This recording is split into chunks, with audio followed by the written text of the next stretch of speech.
नमस्कार आदाब दोस्तों। चलिए आज 3 अप्रैल शाम देश की बड़ी खबरें हम आपके सामने लेकर के आ गए हैं। सबसे पहली और बड़ी खबर, पश्चिम बंगाल के दूसरे चरण के लिए वोटिंग होने के बाद अब नंदीग्राम सीट का एक और बड़ा ओपिनियन पोल सामने आया है, जिसके आंकड़े चौंकाने वाले हैं। यहां पर शुभेंदु अधिकारी वर्सेस ममता बनर्जी के बीच कौन चुनाव जीतेगा, इसको लेकर के एक बड़ा प्रेडिक्शन किया गया है, जिसकी जानकारी हम आपको आगे देंगे। वहीं दूसरी बड़ी खबर में हम आपको बताएंगे असम के अंदर हुए ईवीएम गड़बड़ी के मामले में अब नया मोड़ आ गया है। यहां पर विशेष पर्यवेक्षक ने बताया है कि किस तरह से इस ईवीएम मशीन के अंदर गड़बड़ी हुई है, क्या कुछ हुआ था, इसकी भी हम आपको जानकारी देंगे। वहीं अगली बड़ी खबर में हम आपको बताएंगे बंगाल में होने वाले विधानसभा चुनाव से पहले जिस तरह से पूरे देश में लगातार कोरोना फैल रहा है, इस मामले पर अब देश के गृह मंत्री अमित शाह को लेकर के नया विवाद खड़ा हो गया है।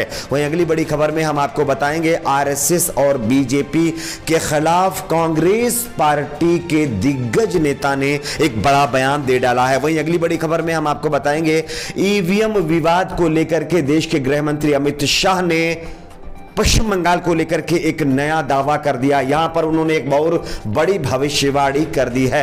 वहीं अगली बड़ी खबर में हम आपको बताएंगे प्रधानमंत्री नरेंद्र मोदी के ऊपर उछाला गया गोबर, कहां का ये पूरा मामला है, हम आपको इसकी भी जानकारी देंगे। वहीं अगली बड़ी खबर में हम आपको बताएंगे कांग्रेस के स्टार प्रचारक प्रमोद कृष्णम ने पश्चिम बंगाल में होने वाले जो और 6 चरण हैं, इसमें ममता बनर्जी और कांग्रेस के बीच अलायंस और उनका साथ देने की कहीं ना कहीं एक तरह से रणनीति पर बड़ा ऐलान कर दिया है। तो एक एक करके तमाम बड़ी खबरें आपके सामने हम रखेंगे। उससे पहले एक छोटी सी रिक्वेस्ट करेंगे दोस्तों, आप इस वीडियो को लाइक करके चैनल को सब्सक्राइब जरूर कर लीजिए। आप सभी देख रहे होंगे पश्चिम बंगाल में होने वाले विधानसभा चुनाव के लिए दूसरे चरण की वोटिंग संपन्न हो गई है, लेकिन उसके बाद लगातार जो है ये लोगों के मन में सवाल है कि आखिर नंदीग्राम सीट से चुनाव कौन जीतेगा। लेकिन इसका एक ताजा जो सर्वे आया है ये चौंका देने वाला है। इसके मुताबिक यहां पर जो सर्वे के आंकड़े दिखाए गए हैं, इसमें शुभेंदु अधिकारी जो कि बीजेपी के कैंडिडेट हैं, ये चुनाव हार सकते हैं,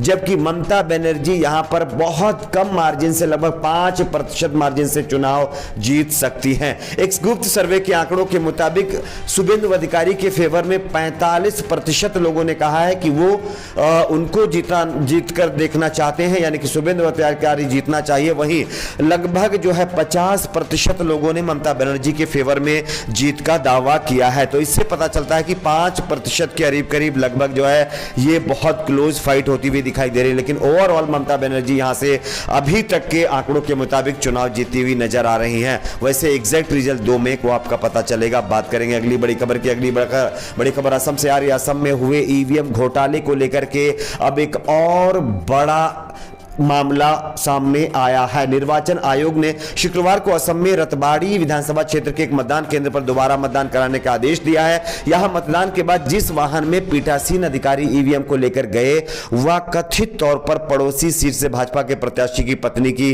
गाड़ी थी, जिसको लेकर के विवाद पैदा हो गया था। इस बीच आयोग के विशेष पर्यवेक्षक ने शुक्रवार को कहा है कि इस मामले में जानबूझकर या गलत इरादे से चुनाव प्रक्रिया में गड़बड़ी करने का प्रयास नहीं किया गया।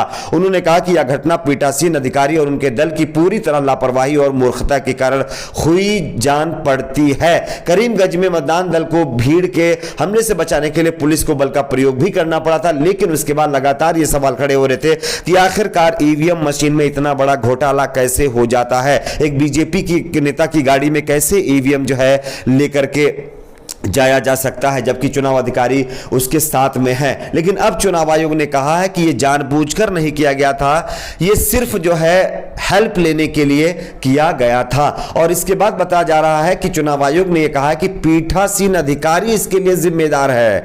तो ये एक नया और मामला इसमें सामने आया। बात करेंगे अगली बड़ी खबर की। बंगाल में होने वाले विधानसभा चुनाव के साथ साथ 5 राज्यों में जिस तरह से विधानसभा चुनाव की रैलियां चल रही हैं, इसको लेकर के देश के गृह मंत्री अमित शाह के ऊपर गंभीर सवाल खड़े हो गए हैं।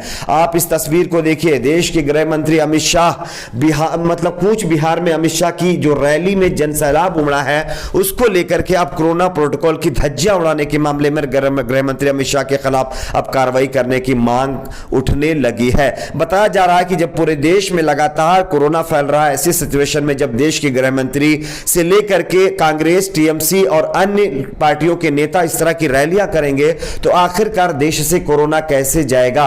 क्या अब जो है जब गृह मंत्री खुद ये गाइडलाइन जारी करते हैं कि अलग अलग राज्यों में इस तरह के गाइडलाइंस में रिस्ट्रिक्शंस लगाए जाने चाहिए, तो क्या गृह मंत्री को यह नहीं लगता कि उनकी रैलियों में किसी तरह का रिस्ट्रिक्शंस नहीं लगना चाहिए? क्या उनके लिए कोरोना के नियम मायने नहीं रखते? जिसको लेकर के लोगों ने अब चुनाव आयोग से यह मांग की है कि गृह मंत्री की इस तरह की रैलियों के ऊपर पाबंदी लगनी चाहिए, क्योंकि यह कोरोना प्रोटोकॉल का खुलेआम धज्जियां उड़ाने जैसा है। आपकी अपनी क्या राय है? आप अपनी राय को जरूर शेयर करें। बात करेंगे अगली बड़ी खबर की, तमिलनाडु से आ रही है, जहां पर कांग्रेस पार्टी के दिग्गज नेता मल्लिकार्जुन खड़गे ने आरएसएस और बीजेपी के ऊपर एक बड़ा बयान दे दिया है। उन्होंने कहा है कि यदि आप अपना स्वाद लेते हैं, यानी कि बीजेपी आरएसएस को लेकर के उन्होंने कहा है कि आरएसएस बीजेपी जहर की तरह है, यदि आप उनका स्वाद लेते हैं तो आप निश्चित रूप से खत्म हो जाएंगे। किसी तरह वे कर्नाटक पहुंचे और उसे जहरीली विचारधारा को तमिलनाडु और पुडुचेरी में प्रवेश करने की अनुमति ना दें। इसी के साथ साथ मल्लिकार्जुन खड़गे ने यह भी कहा है कि आज देश के प्रधानमंत्री नरेंद्र मोदी और गृह मंत्री अमित शाह लोकतंत्र और संविधान को नष्ट कर रहे हैं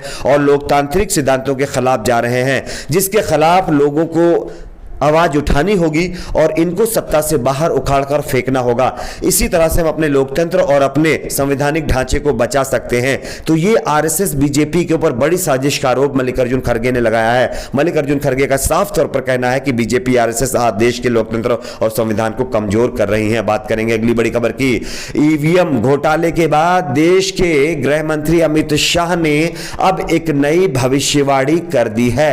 गृह मंत्री अमित शाह ने यह दावा किया है कि मुख्यमंत्री ममता बनर्जी स्पष्ट रूप से पश्चिम बंगाल में चुनावी जो समीकरण है और जो लड़ाई है वो हार चुकी हैं और राज्य में सत्ता में आने वाली नई भाजपा सरकार की पहली बैठक के एजेंडे में नागरिकता संशोधन कानून का मुद्दा उन्होंने उठाया है। उन्होंने कहा है कि यह मुद्दा उठाया जाएगा।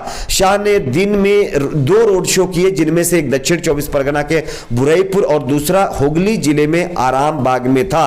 इस सारे चीजों को देखते हुए उन्होंने ये साफ तौर पर कह दिया कि पश्चिम बंगाल में ममता बनर्जी सरकार निश्चित रूप से सत्ता से बाहर हो चुकी है। यानी कि गृह मंत्री को यह पहले से पता हो गया है कि पश्चिम बंगाल में अब सिर्फ बीजेपी के अलावा कोई पार्टी चुनाव नहीं जीत सकती, चाहे कोई कितनी भी वोट किसी दूसरी पार्टी को क्यों ना दे दे। तो ये एक और बड़ा दावा गृह मंत्री की तरफ से किया गया है। बात करेंगे अगली बड़ी खबर की, देश के प्रधानमंत्री नरेंद्र मोदी के ऊपर गोबर उछाला गया है। आप इस खबर को देखिए।